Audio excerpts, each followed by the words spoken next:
সাধারণভাবে যে নিয়মগুলো হয় সেগুলো সামান্য নিয়মে বলা হলো। তাহলে বিশেষ নিয়মে তার মানে আগের যেগুলো বলা হলো তার কিছু ব্যতিক্রম আমরা দেখতে পাই। সেই ব্যতিক্রম নিয়েই আমি এই প্রসঙ্গটা এনেছি, বিশেষ সন্ধি। যেমন প্রথমেই আমরা দেখতে পাচ্ছি শকযুক্ত অন্ধু, কুলাযুক্ত অটা।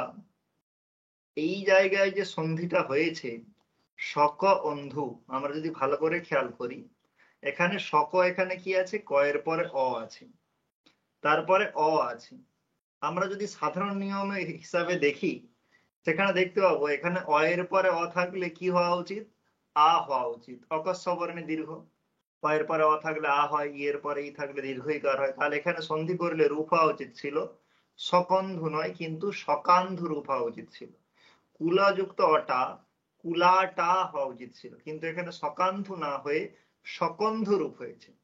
কুলাটা রূপ না হয়ে কুলটা রূপ হয়েছে। কেন হলো? এইখানে হচ্ছে এই সকন্ধু, কুলটা, সীমন্তঃ, মনীষা, পতঞ্জলি, এই যে শব্দগুলো আছে, এখানে সন্ধি বিধান করার জন্য বার্তিককার কাত্যায়ন একটি বিশেষ বার্তিক বলেছেন। সেই বার্তিকটি হলো সকন্ধ্বাদিষু পররূপম বাচ্যম, অর্থাৎ সকন্ধু আদি যে সমস্ত শব্দ, সেখানে পররূপম বাচ্য মানে সেখানে পররূপ সন্ধি হবে।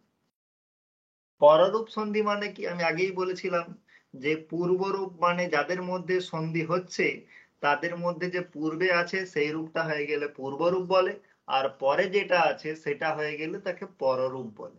তাহলে সকন্ধু প্রভৃতি শব্দের মধ্যে সকন্ধু নিজেও একটা শব্দ। এখানে যদি দেখা হয় শক অন্ধু, এটা কি সন্ধি? অজ সন্ধি। অজ সন্ধি কাদের মধ্যে হয়? স্বরবর্ণের সঙ্গে স্বরবর্ণের।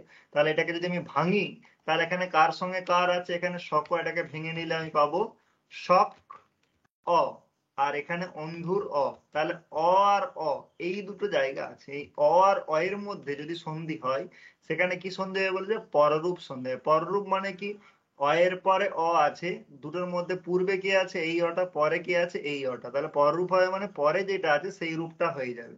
তাহলে অ আর অ এর জায়গায় পররূপ হয়ে গেলে পরের অটা হয়ে যাবে। তার ফলে কি হবে? শক অন্ধু।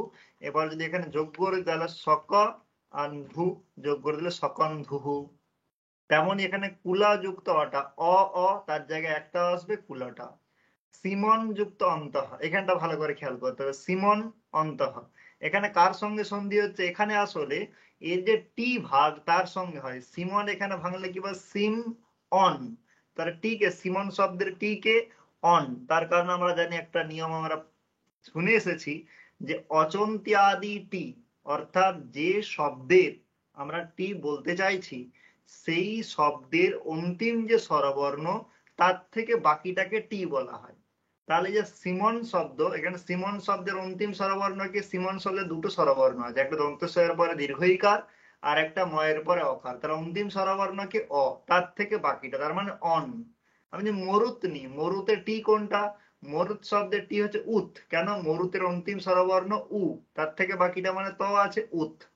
মনস শব্দ যদি নিই, মনস, তাহলে সেখানে অন্তিম স্বরবর্ণ কি? দন্ত নয়ের পরে অ, তাহলে অস। তাহলে এখানে সিমন, এখানে টি কোনটা? অন। তাহলে টি এর সঙ্গে এই যে পরে অ আছে তার সন্ধি হবে। তার অন আর অ এর মধ্যে যদি এখানে সন্ধি হয়, তাহলে তার মধ্যে পরে কে আছে? পরে অ আছে। তাহলে অন আর অ এর জায়গায় অ থাকবে, বাকিটা চলে যাবে। তাহলে কি পড়ে থাকবে? সিম অন্তঃ, যোগ করে দিলে সীমন্তঃ, সেই রূপটাই হয়েছে। দেখো, সীমন্তঃ। মনস যুক্ত ঈশা, এখানেও মন অস ই, অস আর ই এর মধ্যে পরোপ করলে ই থাকবে, মন ই মনি সা, যোগ করলে কি রূপ হয়? মনীষা। তেমনি পতত যুক্ত অঞ্জলি, এখানে টি কোনটা? অত, পতের অন্তিম অজ অ, তাহলে তার থেকে বাকিটা হলে অত, তাহলে তার থেকে বাকিটা অত, আর এখানে অঞ্জলির অ। তাহলে অত আর অ এর মধ্যে পরে আর কি আছে? অ আছে। তাহলে অ পড়লে অ তার অ এর জায়গায় কি থাকবে? অ থাকবে। তাহলে এখন পতের সঙ্গে অ যোগ করলে পত, আর এটা যোগ করে দিলে পতঞ্জলি, তাই হয় পতঞ্জলি হয়েছে। এগুলো যে বিশেষ সন্ধি, সাধারণ নিয়মের দ্বারা এগুলো হতো না, তার জন্য বিশেষের জন্য এই নিয়মটা করা। তারপরে আসছে প্রযুক্ত রিচ্ছতি, প্রার্থতি। এরপর যদি ভালো করে আমরা খেয়াল করে দেখি এটা কেন বিশেষ সন্ধির মধ্যে এটা অন্তর্ভাব হচ্ছে, তার কারণ হচ্ছে প্র হচ্ছে উপসর্গ, তারপরে রিচ্ছতি আছে। ভালো করে যদি খেয়াল করে আমরা দেখি সাধারণ নিয়ম অনুসারে এখানে প্র মানে এখানে অ আছে, এখানে প্র, এখানে অ আছে, রি আছে। অ এর পরে যদি রি থাকে তাহলে সাধারণ নিয়ম অনুসারে অ আর রি এর জায়গায় কি হয়ে যায়, অর হয়ে যায়। কি হয়ে যায়, অর। যেমন সপ্তযুক্ত ঋষি সপ্তর্ষি, তাহলে এখানে যদি অ আর রি এর জায়গায় অর হয় তাহলে প্রচ্ছতি রূপটা হবে, কিন্তু কি দরকার, প্রার্ছতি। তাহলে এখানে অর না হয়ে যাতে আর হয়, যাতে কি হয়, আর হয়, তার জন্য বিশেষ সূত্র করেছেন পাণিনি, উপসর্গাদ রীতি ধাতু। তাৎপর্য কি, তাৎপর্য হচ্ছে যেখানে অটা উপসর্গের হবে যেমন প্র, আর রিটা ধাতুর হবে যেমন হচ্ছে ঋচ্ছতি, যেমন হচ্ছে ঋচ্ছতি, সেখানে গুণ না হয়ে বৃদ্ধি হয়ে যায়। তাহলে অ আর এর মধ্যে বৃদ্ধি হলে গুণ হচ্ছে অ এ ও, বৃদ্ধিকে আ ওই ও, তাহলে এখানে অর না হয় যাতে আর হয়, তার জন্য বললো উপসর্গাদ রীতি ধাতু। তাহলে সপ্তর্ষি ওখানে কেন আর হয় না কেন, তার কারণ সপ্ত এখানে অটা সপ্তম শব্দের, আর ঋষি হচ্ছে এখানে কিন্তু কোনো ধাতু নয়, ঋষি শব্দের ঋ, এখানে কিন্তু অটা হচ্ছে ধাতুর আর রি, সরি উপসর্গের, আর রিটা হচ্ছে ধাতুর, সেজন্য এখানে কি হয়েছে, অর না হয়ে আর হলো। তাহলে উপসর্গাদ রীতি ধাতু হচ্ছে বিশেষ সূত্র, যদিও এর পরে রি থাকলে সাধারণ নিয়মে অর হয়, কিন্তু সেখানে খেয়াল করতে হবে অটা যদি কিসের হয়, উপসর্গের হয়, আর রিটা যদি ধাতুর হয়, তাহলে সেই রকম কন্ডিশন হলে সেখানে কিন্তু অর না হয়ে কি হয়ে যাবে, আর হয়ে যাবে। যেমন এখানে প্রচ্ছতি যোগ করে কি হলো, প্রার্ছতি, না হলে সাধারণ নিয়ম অনুসারে এখানে কি হওয়া উচিত ছিল, প্রচ্ছতি। তারপরে কি আসছে, উপযুক্ত এতি, উপযুক্ত এ ধাতে উপইতি, উপই ধাতে, এটা আগেই পড়িয়ে দিয়েছিলাম যে এতি আর এ ধাতের ক্ষেত্রে একটা বিশেষ রূপ, না হলে এখানে ধাতুর পরে এ বা ও থাকলে সেখানে আমরা কি পড়েছিলাম, যে পড়েছিলাম সেখানে পররূপ হয়, যেমন উপ, প্র এ জাতে প্রে জাতে, উপ ঔষধি উপৌষধি, তাহলে এখানে উপএতি উপেতি হওয়া উচিত ছিল, কিন্তু আমরা জানি সেখানে পররূপকে বাদ করে কি এতি আর এ ধাতের ক্ষেত্রে, তাই এটা আমরা আগেই দেখে নিয়েছিলাম। সেখানে সূত্রটা কি ছিল, এত্যে ধাত্তি উৎসু, এটা কিন্তু নিয়মটা আগেই বলে দেওয়া হয়েছিল। তারপরে কি আসছে, তারপরে আসছে গো শব্দের পরে যদি ইয়াত প্রত্যয় থাকে তাহলে সেখানে কি রূপ হয়, সেখানে গব্যম রূপ হয়। এইখানে মজার বিষয়টা খেয়াল করতে হবে, সেখানে হচ্ছে আমরা অচ্ছন্দির নিয়ম পড়ছি, কিন্তু এখানে যদি ভালো করে দেখো এখানে কার সঙ্গে, যে গো শব্দের পরে ইয়ত প্রত্যয়, ইয়ত প্রত্যয়ের কি পড়ে আছে, ইয় পড়ে আছে। এখন গো শব্দের পরে মানে গো শব্দের এখানে কি আছে, ওকার, যদি ভাঙি গ ও, তারপরে কি আছে অন্তস্থ জ, এই তয়ের তো লোপ হয়ে যায়, জন্য ব্র্যাকেটে রেখেছি। তাহলে ওটা স্বরবর্ণ, তারপরে কি অন্তস্থ যেটা আছে সেটা কি স্বরবর্ণ, স্বরবর্ণ নয়, তাহলে স্বরের সঙ্গে স্বরের সন্ধিত হচ্ছে না। তা সত্ত্বেও এখানে কেন বলা হলো, তার কারণ হচ্ছে এটা আনুষঙ্গিক হিসাবে যে কাজটা হচ্ছে সেটা স্বরবর্ণের জায়গাতেই কাজটা হচ্ছে। এখানে ওয়ের জায়গায় কি হবে, এখানে ওয়ের জায়গায় অব আদেশ হয়, দিয়ে আমার রূপটা কি হয়ে যায়, তাহলে ওয়ের জায়গায় যদি আমার অব হয় তাহলে এখানে গ অব ইয়, তাহলে এখানে গ অব ইয় যোগ করলে কি হবে, তাহলে গব্য, ঠিক আছে। তারপর তার ফল, তার ফলর সঙ্গে যেমন সুযোগ করলে ফলম, সেরকম গব্য থেকে গব্যম। এখানে সূত্র কি, বান্ত ই প্রত্যয়ে, এর মানে হচ্ছে যে এচয় আয়াব দিয়ে এর জায়গায় অয় আদেশ হয়, ওয়ের জায়গায় অব আদেশ হয়, ওইর জায়গায় আয় আদেশ হয়, এবং ও এর জায়গায় আব আদেশ হয়। কখন হয়, যদি স্বরবর্ণ পরে থাকে, যদি স্বরবর্ণ পরে থাকে তখন হয়। এখানে বলছে যদি ও এর পরে অথবা ঔ এর পরে যদি অন্তস্থ জ আছে এমন প্রত্যয় যদি পরে থাকে, তাহলে এখানে যৎ প্রত্যয় দেখি, যৎ প্রত্যয় কি আছে, অন্তস্থ শুরুতে আছে, তাহলে অন্তস্থ জ যদি শুরুতে থাকেও সেখানেও ও এর জায়গায় অব হবে, ও এর জায়গায় আব হবে। এটা কিন্তু এচয় বায়াব সূত্র দ্বারা হতো না। কেন হতো না, তার কারণ এচয় বায়াব সূত্র দিয়ে তো স্বরবর্ণ পরে থাকলেই কাজ হয়, এখানে অবশ্য তো স্বরবর্ণ নয়, তা সত্ত্বেও যাতে এখানে অবাদেশ হয়, কারণ আমরা লোকে প্রয়োগে দেখি গব্য এরকম প্রয়োগ আছে, তাহলে গব্য প্রয়োগটা হবে কিভাবে, তাহলে তার জন্য সূত্র আনছে বান্তই প্রত্যয়ে, যে ওকারের জায়গাতে অবাদেশ হবে যদি পরে জকার শুরুতে আছে এমন প্রত্যয় থাকে, ঔ এর জায়গায় আব আদেশ হবে যদি অন্তঃস্থ জ শুরুতে আছে এমন প্রত্যয় যদি পরে থাকে। যেমন এখানে গব্যম যেমন করেছে তেমনই একটা রূপ দেখা যেতে পারে নাব্যম। যেমন নৌ শব্দ থেকে ইয়াত প্রত্যয় করার ইয়াত প্রত্যয় তয়ের তো লোপ হয়ে যায়, নৌ ইয়। এখানে ও এর জায়গায় যদিও এচয় বা আবাদ এখানে আবাদেশ পাচ্ছিল না, কারণ পরে অচ নেই, তা সত্ত্বেও এই বান্তই প্রত্যয় এই সূত্রের দ্বারা এখানে কি হয়ে যায়, এখানে ও এর জায়গায় আবাদেশ হয়ে যায়। তাহলে আবাদেশের ফলে কি হয়, এখানে নাব ইয় যোগ নাব্য, যেমন ফল ফলম সেরকম নাব্য নাব্যম এরকম রূপ হয়ে যায়। তাহলে এটা কিন্তু এচয় বা আবাদ দিয়ে পাচ্ছিল না, কিন্তু এর জন্য বিশেষ বিধান করে যে জকার যদি শুরুতে থাকে সেখানেও অব এবং আবাদেশ হয়, ওকারের জায়গায় অব হবে, ওকারের জায়গায় আব হবে। তারপরে কি আসছে, তারপরে বলছে অক্ষাদ উহিন্যাম উপসংখ্যানম। একটা শব্দ আছে অক্ষৌহিনী। এই অক্ষৌহিনী যে শব্দটা আছে এটা সেনার পরিমাণ বোঝাতে ব্যবহার হয়।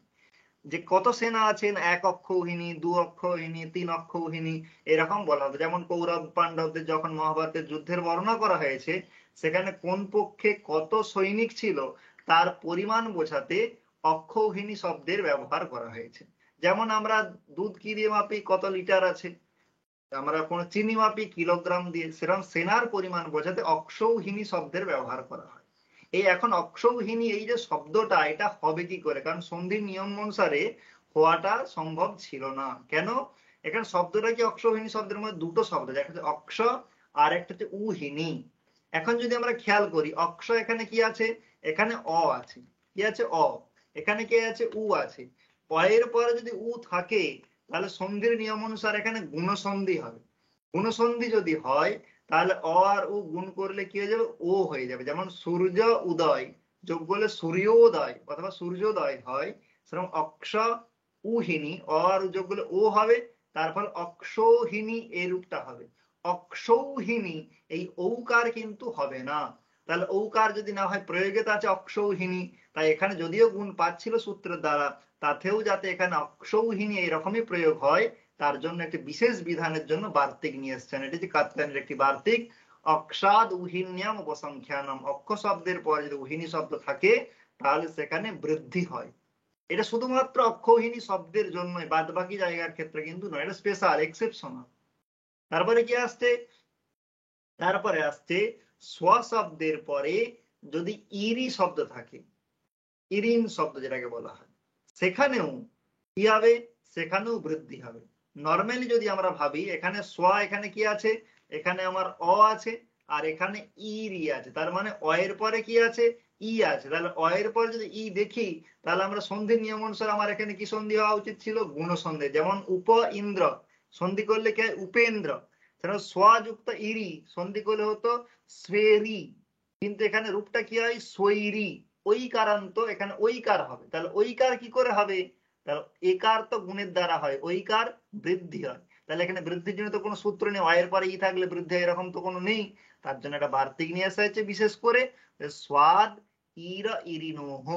সোয়া শব্দের পরে যদি ইরা শব্দ অথবা ইরিন শব্দ থাকে তাহলে সেখানে বৃদ্ধি হবে, তার ফলে সৈর আর সৈরি এই দুটো প্রয়োগ সিদ্ধ হয়ে যায়। নাহলে কিন্তু সন্ধির নিয়ম অনুসারে এখানে আদগুণহ দিয়ে সন্ধি হতো, তার ফলে এখানে এ হতো দিয়ে স্বেরি অথবা স্বেরহ এরকম প্রয়োগ হতো, কিন্তু এই প্রয়োগ ইষ্ট নয়।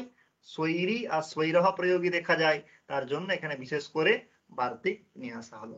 তার কারণ হচ্ছে যে ভাষা আগে না ব্যাকরণ আগে, সেখানে বুঝতে হবে যে ভাষা আগে, যেটা সৃষ্ট প্রয়োগ আছে তার সাধুত্ব দেখানোই ব্যাকরণের উদ্দেশ্য।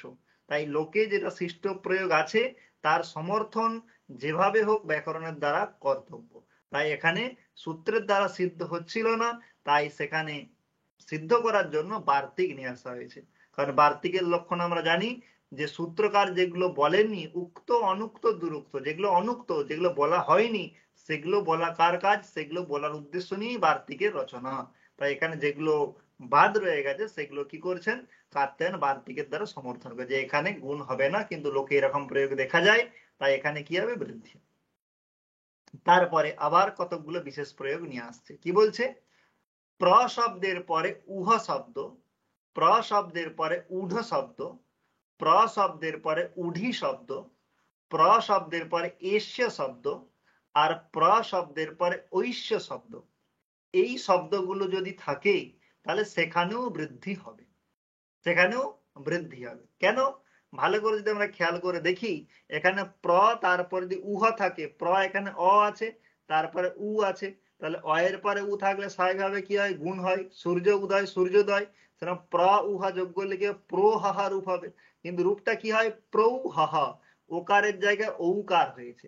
এখানেও প্র উঢ, সাধারণ সন্ধি নিয়ম অনুসারে প্রৌঢি ওকার হবে, কিন্তু এখানে কি হয়েছে? প্রৌঢ়, প্রৌঢ় অথবা প্রৌঢ়িহি, এই যে উঢা দিয়ে প্রৌঢ়, উঢি দিয়ে প্রৌঢ়িহি, তাহলে এখানে কি পাচ্ছিল? অলরেডি গুণ পাচ্ছিল, তার ফলে ওকার হতো, কিন্তু ওকারের জায়গায় যাতে এখানে ঔকার হয় তার জন্য বার্তিক নিয়ে এসছে। এই বার্তিকটা প্রাদ উহ উঢ ঊর্ধ্বে শৈষ্যেষু, যদি বার্তিকটা সমস্যা হয় কোনো ব্যাপার নেই, শুধু এইটুকু মনে রাখতে হবে প্র শব্দের পর এই শব্দগুলো উহ, উঢ, উঢি, এষ্য এবং ঐশ্য, এই যদি পাঁচটা শব্দ থাকে, তাহলে সেখানে যদিও আমার কি পাচ্ছিল না, এখানে বৃদ্ধি পাচ্ছিল না, তা সত্ত্বেও এখানে বৃদ্ধির বিধান করার জন্য বার্তিকের আগমন।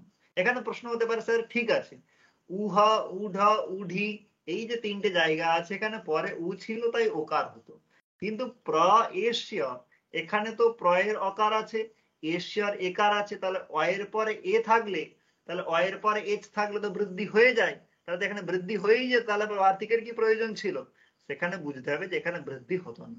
তার কারণ আমাদের কি ছিল, যে অটা যদি উপসর্গের হয়, আর এচ মানে এংটা যদি এ বা ওটা যদি কার হয়, যদি আমার কিসের হয়, যদি ধাতুর হয়, তাহলে সেখানে আমার কি হয়ে যায়? পররূপ হয়ে যায়। তার ফলে এখানে কি হয়ে যেত? তার ফলে আমার এখানে আমার যেটা ইষ্ট, সেটা কিন্তু আমার হতো না। তার ফলে আমার কি হয়ে যেত? আমার এখানে বৃদ্ধি হতো না, পররূপ হতো, তারা প্রেষ এরকম রূপ হতো। কিন্তু আমার কি দরকার?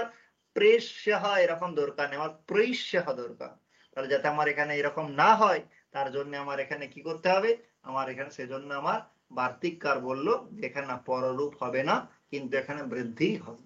ঠিক আছে, তার ফলে কি হলো? তার ফলে এখানে পররূপ না হয়ে কি হয়ে গেল? বৃদ্ধি হয়ে গেল। তার জন্য এটা বিশেষ নিয়ম, আর সাধারণ নিয়মের দ্বারা যেগুলো পাচ্ছিল সেই জায়গাগুলো কিন্তু কি করলো? বাদ করলো। তারপরে কি আসছে? প্রযুক্ত ঋণম। এখানেও যদি আমরা খেয়াল করে দেখি, অ এর পরে রি থাকলে, তাহলে আমরা সচরাচর আমরা কি পাচ্ছিলাম? অ এর পরে রি থাকলে আমার অর হয়ে যাচ্ছিল গুণের নিয়ম অনুসারে। তখন বলতে পারো যে স্যার অ এর পরে রি থাকলে তো আরও হয়, কারণ আপনি প্রাচ্ছতে এখানে বললেন, কিন্তু এখানে কন্ডিশন কি ছিল? অটা উপসর্গের হতে হবে, রিটা ধাতুর হতে হবে। এখানে দেখো, এখানে প্রয়ের অ আছে, প্রটা তুমি বলতে পারো যদি এখানে উপসর্গ নয়, তা সত্ত্বেও যদি কেউ বলে যে প্রটা উপসর্গ, তাতেও দেখো ঋণমের যে রিটা আছে এটা কিন্তু ধাতুর কিন্তু না, এটা কিন্তু ঋণ শব্দের, তাই এখানে হবে। এবং প্রটা উপসর্গ এখানে নয়, কারণ প্রয়ের এখানে ক্রিয়ার সঙ্গে যোগ নেই। তাহলে এখানে প্র যুক্ত ঋণম, তাহলে এখানে ঋণ শব্দের ঋ, তাই এখানে আমার কি হচ্ছিল না, তাই আমার এখানে কিন্তু পাচ্ছিল না। তার জন্য এখানে যাতে অ আর ই সন্ধি করলে এখানে অরই হতো, কিন্তু যাতে অর না হয় আর হয়, তার জন্য বলছে প্রার্ণম। এটা বার্তিক নিয়ে এলো, প্র বৎসতর কম্বল বসন ঋণ দশ, এই যে শব্দগুলো আছে, এই শব্দগুলোর পর যদি ঋণ শব্দ থাকে, তাহলে সেখানে কি হবে? সেখানে বৃদ্ধি হবে, সেখানে কি হবে না? সেখানে গুণ হবে না। তার ফলে প্রযুক্ত ঋণম প্রার্ণম হলো। বৎসতর যুক্ত ঋণম, তাহলে এখানেও কি হবে? এখানে নর্মালি যদি আমি যেতাম, তাহলে বৎসতরের পর ঋণ শব্দ থাকলে আমার কি হয়ে যেত? বৎসতরর্ণম, কিন্তু যেহেতু বিশেষ বার্তিক এসছে, তাই এখানে কি হয়ে যায়? বৎসতরার্ণম। তেমনি যদি কম্বল শব্দের পর ঋণ শব্দ থাকে, সাধারণ নিয়ম অনুসারে কম্বল অর্ণম হতো, কিন্তু যেখানে এখানে যেহেতু আর হয়ে যায়, তাই এখানে কি হয়ে যাবে? কম্বলার্ণম। সেরকম বসনযুক্ত ঋণম, সেখানে কি হয়ে যায়? বসনার্ণম। সাধারণ নিয়ম অনুসারে অর হতো, কিন্তু বার্তিকের জন্য আর হয়ে যাচ্ছে এখানে। তারপরে ঋণ, তারপর যদি আবার ঋণ শব্দ থাকে, তাহলে ঋণার্ণম। তারপর যদি দশ, তারপর যদি ঋণ শব্দ থাকে, তাহলে দশার্ণ বা দশার্ণ, যা খুশি। তাহলে এখানে সবগুলো জায়গায় কি হলো? আর হলো। সাধারণ নিয়ম অনুসারে এখানে কি পাচ্ছিল? অর পাচ্ছিল। অর না হয়ে যাতে আর হয়, তার জন্য এখানে বিশেষ বিধান। তারপরে আসছে গোযুক্ত অগ্রম। গোযুক্ত অগ্রম, এখানে ভালো করে যদি আমরা খেয়াল করে দেখি, গোয়ের পরে এখানে গোয়ের ও আছে, অগ্রমের অ আছে। এখানে আমরা কি পড়ছিলাম? অন্তিম যে আমাদের সাধারণ নিয়ম ছিল, সেখানে বলা হয়েছিল এর পরে যদি অ থাকে তাহলে সেখানে পূর্ব রূপ হয়, ও এর পরে যদি অ থাকে তাহলে সেখানে পূর্ব রূপ হয়। যেমন বায়ু অত্র, বায়ুত্র, এটা লুপ্ত আকারটা দেওয়াও কি না দেওয়া কি, তার মানে ও আর অ এর জায়গায় ও হয়ে যায়। তাহলে এখানে ভালো করে দেখো, গো অগ্রম, এখানে ও আছে তারপরে অ আছে, তাহলে ও আর অ এর জায়গায় যে পূর্বরূপ হয়ে যাবে। পূর্বরূপ যদি হয়ে যায় তাহলে আমি কি পাবো, তাহলে গো আর এখানে লুপ্ত আকারটা দিলাম গ্রম, এইরকম রূপই হবে। কিন্তু এই যে গো অগ্রম, এখানে সন্ধির ফলে শুধু এই রূপটা নয়, এইটা ব্যতীতও দুটো রূপ হয়, একটা হচ্ছে গবাগ্রম আর একটা হচ্ছে গো অগ্রম। এর জন্য সূত্র আছে, সূত্র মাথায় না রাখলেও কোনো সমস্যা নেই, তবু আমি সূত্রগুলো পরপর দিয়ে রেখেছি। গো অগ্রম যোগ করে গবাগ্রম হয়, সেটা কোন সূত্রের দ্বারা হয়, অবংস্ফোটায়নস্যের দ্বারা। গো অগ্রম সন্ধি করলে গোগ্রাম হয়, সেখানে চেঙ্গি পরগ্রমের দ্বারা। আর সন্ধি করলে গো অগ্রম যেমন ছিল তেমনই থাকে, মানে সন্ধি নিষেধ বা প্রকৃতি ভাব, সেটা কার দ্বারা হয়, সর্বত্র এই ভাষা গোহ এই সূত্রের দ্বারা। এখানে যে বিশেষ যেগুলো আছে আমি সব থেকে বলবো যে তোমরা শব্দগুলো মুখস্থ করে নেবে, যে কোন শব্দগুলো পরে থাকলে কি হবে। যদি তোমরা সূত্র ধরে করতে পারো তাহলে অবশ্যই তো খুবই ভালো, আর যদি নাও পারো গোটা কতক জায়গায় আছে যেগুলো এক্সেপশনাল। ঠিক আছে, তাই গোয়ের পরে কি আছে, অগ্র শব্দ আছে, তাই এখানে কি করতে হবে, তাহলে এখানে তিনটে রূপ হয় গোয়ের পরে অগ্র শব্দ, তাহলে গবাগ্রম, গোগ্রাম, গো অগ্রম। যদি আমাদের মানে মাল্টিপল চয়েস আমরা যদি কোয়েশ্চেন আমরা যদি বলি দেবো, তাহলে সেখানে কি হবে, গো অগ্রম, এখানে দিয়ে দিল ইত্যাদি সন্ধ কিম রূপম, গবাগ্রম, গোগ্রাম, গো অগ্রম। আর 4 নম্বর অপশন থাকলো সর্বম, তখন কিন্তু সর্বমে যেতে হবে, কারণ সবগুলোই হয়, গবাগ্রম হয়, গোগ্রাম হয়, গো অগ্রম, এটাও, এটা খেয়াল করতে হবে। তারপরে কি আছে, তারপরে আসছে গো শব্দের পর যে ইন্দ্র শব্দ থাকে, তাহলে কি হবে, এখানে কিন্তু পূর্বরূপ হবে না, পূর্বরূপ এর পরে ই থাকলে হয়। তাহলে এখানে কি হবে, তাহলে বলছে এখানে গোয়ের পরে ইন্দ্র শব্দ থাকলে এখানে অবাদেশ হবে, কি রূপ হয়ে যাবে, গবেন্দ্র হয়ে যাবে। কোন সূত্রের দ্বারা, না ইন্দ্রিয় চ নিত্যম, এই সূত্রের দ্বারা কি হয়ে যাবে, গবেন্দ্র। ঠিক আছে, তাহলে মানে এখানে প্রশ্ন হতেই পারে, স্যার এখানে এচো এ বায়ব দিয়ে অবাদেশ করলে কি এখানে হতো না, না হতো না। ভালো করে দেখো, গোয়ের পরে যদি ইন্দ্র শব্দ আছে, এখানে গোয়ের শব্দ এচো এ বায়ব যদি অবাদেশ করা হয় তাহলে গ অব, তাহলে এখন কি হবে, গব, তারপরে ইন্দ্র যোগ করলে কি হবে, গোবিন্দ্র, এরকম রূপ হবে। কিন্তু এখানে রূপটা কি হয়েছে, গবেন্দ্র। তাই এই গবেন্দ্র রূপ সিদ্ধি করার জন্য কাকে লাগবে, না ইন্দ্রিয় চ নিত্যম, এই সূত্রটাকে লাগবে। তার জন্য এই সূত্রটা মনে রাখলে নাও হবে, বইয়ের পর যদি ইন্দ্র শব্দ থাকে তাহলে সেখানে কি হয়, গবেন্দ্র রূপ হয়। তারপরে কি আসছে, শিবায় যুক্ত ওম, শিবায় যুক্ত ওম। ভালো করে দেখো, শিবায় এখানে অকার আছে, তারপরে ওকার আছে, অয়ের পরে যদি ও থাকে তাহলে সন্ধির নিয়ম কি বলে, অয়ের পরে ও থাকলে ও হয়ে যায়। সন্ধি নিয়ম আমরা দেখেছিলাম, যদি আমরা বৃদ্ধি সন্ধিতে যাই সেখানে দেখবো অ বা আয়ের পরে ও বা ও থাকলে কি হয়ে যায়, ও হয়ে যায়। তাহলে এখানে শিবায় ওম, এখানে অ আছে, শিবায় এখানে অংশের পর অ, তারপরে ও, তাহলে অ এর পর যদি ও থাকে তাহলে কি হওয়া উচিত, ও হওয়া উচিত। কিন্তু এখানে ও হবে না, কিন্তু কি হবে, এখানে পররূপ হয়। অ আর ও এর মধ্যে পরে কি আছে, ও আছে, তার ফলে কি হয়ে যায়, শিবায়ম।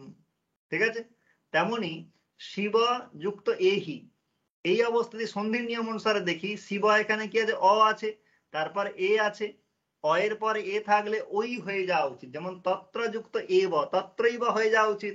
কিন্তু এখানে বিশেষ নিয়ম আছে, তার জন্য এখানে বৃদ্ধি না হয়ে পররূপ হয়। তাহলে অ আর এর মধ্যে পরে কি আছে, এ আছে, তাহলে অ আর এ জায়গায় এ হয়ে যায়, তাই শিবেহি রূপ হয়। যদি বৃদ্ধি হতো তাহলে শিবইহি রূপ হতো, এখানে কিন্তু শিবইহি রূপটা কিন্তু ভুল। শিব শব্দের পরে এহি শব্দ থাকলে সেখানে কি রূপ হয়, শিবেহি। এখানে বিশেষ সূত্রটা কি, ওমাং ওশ্চ। যদি এটা মাথায় নাও থাকে, এইটুকু মাথায় রাখবে যে ওম শব্দ পরে থাকলে সেখানে পররূপ হয়, আর শিব এহি থাকলে সন্ধি করে শিবেহি রূপ হয়, শিবইহি হয় না। বাদ বাকি জায়গা যেখানে আছে সেখানে ওইকার হবে, কিন্তু শিব এহি এই জায়গাটাতে কি হবে, শিবেহি হবে। ঠিক আছে, আর একটা বিশেষ জায়গা অন্তিম, সেটা হচ্ছে যেটাকে আমরা বলি সন্ধি নিষেধ অথবা প্রকৃতি ভাব, যাই বলি না কেন, সেই জায়গাটা কিরকম জায়গা, সেই জায়গাটা হচ্ছে যে প্রকৃতি ভাব কোথায় হয়, প্রকৃতি ভাব সেখানেই হয় যেখানে হচ্ছে দ্বিবচনান্ত পদ থাকবে। কি থাকবে, দ্বিবচনান্ত পদ, 1 নম্বর কন্ডিশন। 2 নম্বর কন্ডিশন, ইকার, দীর্ঘ মানে দীর্ঘ ইকার, দীর্ঘ উকার বা একার অন্তে আছে, এমন যদি দ্বিবচনান্ত পদ থাকে, মানে দ্বিবচন বিশিষ্ট যদি পদ থাকে, তাহলে সেখানে সন্ধি হবে না। উদাহরণ দিলে স্পষ্ট হবে। যেমন ধরো, আমি একটা শব্দ নিচ্ছি, মুনি শব্দ। কি শব্দ? মুনি শব্দ। মুনি শব্দ, এই যে পদটা আছে, এটা কোথাকার রূপ? এটা হচ্ছে প্রথমার দ্বিবচনের রূপ। মুনিহি, মুনি, মুনায়াহা। তাহলে মুনি হচ্ছে দ্বিবচনের রূপ। মুনি শব্দের শেষে কি আছে? দীর্ঘ ইকার আছে। তাহলে এটা দীর্ঘ ইকার আছে এবং দ্বিবচন, তাই এটা হচ্ছে এখানে প্রকৃতি ভাব আছে। তাই এরপর যা কিছুই থাকবো না কেন, এখানে কিন্তু অসন্ধি হবে না। যেমন মুনি যুক্ত ইমৌ, এখানে দীর্ঘ ইকার পর ইকার আছে, ইয়ে যোগ করে দীর্ঘ ইকার হয়ে যাওয়ার কথা, কিন্তু এখানে হবে না। কেন হবে না? তার কারণ হচ্ছে এটা হচ্ছে মুনি যে শব্দটা আছে দীর্ঘ ইকারান্ত, তার সঙ্গে সঙ্গে এটা দ্বিবচন, তার জন্য এখানে সন্ধি হয় না। তাহলে দীর্ঘ ইকারান্ত দ্বিবচনের হয় না, তেমনি দীর্ঘ উকারান্ত শব্দেরও হয় না। যেমন সাধু, সাধুহু, সাধু, সাধবঃ। সাধু কোথাকার রূপ? না প্রথমার দ্বিবচনের রূপ। এটা দীর্ঘ উকারান্ত আছে, তাই এখানেও কি হয়? এখানেও প্রগৃহ্য সংজ্ঞা হয়, তাই এখানেও সন্ধি হয় না। তাই এখানেও পরে যে কোনো স্বরবর্ণ থাকবো না কেন, এখানে কোনো সন্ধি হবে না। তাই সাধু যুক্ত এতৌ, এই অবস্থাতেও কিন্তু উকারের জায়গায় ব কিন্তু হবে না। আর এখানে ইকো ইয়ানাচি সূত্র দ্বারা উয়ের জায়গায় ব প্রাপ্ত ছিল, কিন্তু হবে না। কেন হবে না? তার কারণ এখানে প্রকৃতি ভাব, সন্ধি নিষেধ। এখানে যে দীর্ঘ উকারান্ত দ্বিবচন আছে। আরেকটা কি বললো?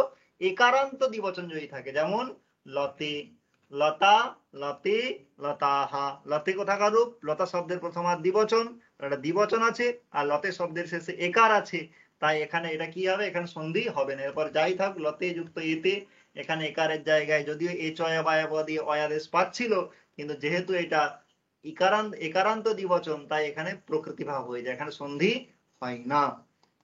যেমন আমি একটা শব্দ নিলাম, নদী যুক্ত ইয়ং, এখানে সন্ধি হবে না? হবে না? এখানে নদী শব্দের সন্ধি হবে না? হবে না? এখানে সন্ধি হবে। কেন হবে? তার কারণ নদী শব্দ দীর্ঘ ইকারান্ত হলেও সেখানে এই যে নদী শব্দ কিন্তু দ্বিবচন নয়, এটা হচ্ছে প্রথমার এক বচন, তাই এখানে কিন্তু সন্ধি হবে। তাহলে সন্ধি হবে না কোথায়?